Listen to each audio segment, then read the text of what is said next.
is. And that requires fearlessness, warriorship,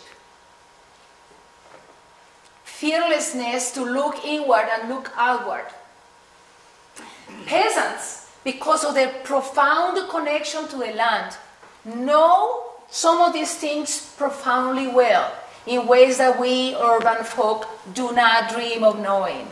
Because as a peasant, I must be attuned to moon and sun and rain, and the unknown, the unpredictable, and the preciousness of the present moment.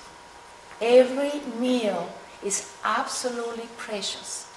So when a peasant in the peace community tells me, I thank God for this food, it makes sense, profoundly, regardless of whether I believe or not in God, because the God that we are talking about is a profound awareness of the context and of the gift of being alive. What was the situation with them? They were in a region that was very attractive to many of the armed groups. And because they were in a region that was very attractive to armed groups, they were the focus of violence. And you saw in one of the slides, I argue that violence takes place in many different ways. Violence may be direct or indirect. For example, it may be direct if I do harm to Myrna directly. But if I do harm to her directly, I am indirectly hurting her children and her friends and the people around. And it can be symbolic or material. And in the war in Colombia, we see that clearly. Symbolic violence will be the violence of the word. And of course, as we are familiar with Buddhism, we know that the Eightfold Path of Buddhism includes right speech, recognizes the power of speech, the power of communication to transform reality or to assert reality. So one of the ways of attack towards a group is by words and by symbols, by attacks that are communication driven, and that's what happened in this case. Media was used to attack them. After 9/11, one of the basic ways in which we attack in Colombia and in the United States people who are against us is by calling them terrorists. Just a word. What a powerful word. You are a terrorist. That can make my life very difficult, or the life of anybody. But aside from symbolic violence, there is also obviously explicit direct violence. The violence that means shooting, torturing, kidnapping, beheading. So, the question that is asked in Spanish, that is, ask San Jose Apartado. If we want to understand better conditions of tremendous violence, but also ways in which people actually respond to violence, we might ask them. And I have 4 pictures here, 5 pictures, that really, for me, symbolize all of the different aspects of this. The first one, which is direct violence, somebody has been killed. The second one here, that appears to be violence, but it's actually not. It's a non-violent response and protest to violence. Those coffins that you see are empty.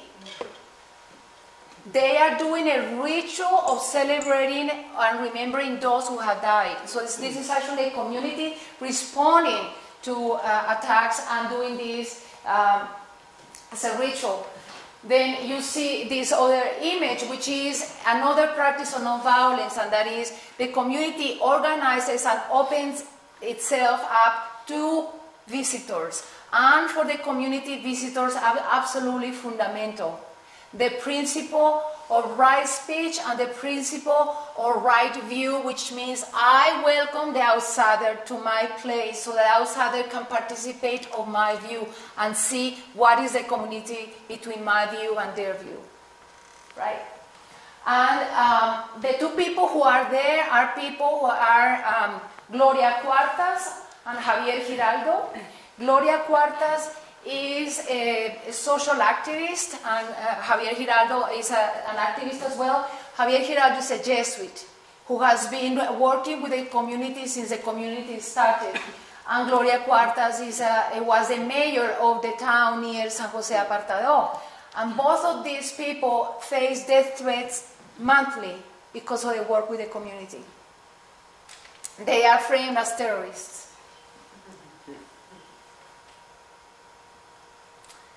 So what kinds of, as I said, the attacks towards the community are of many kinds. And some of them are incredibly direct.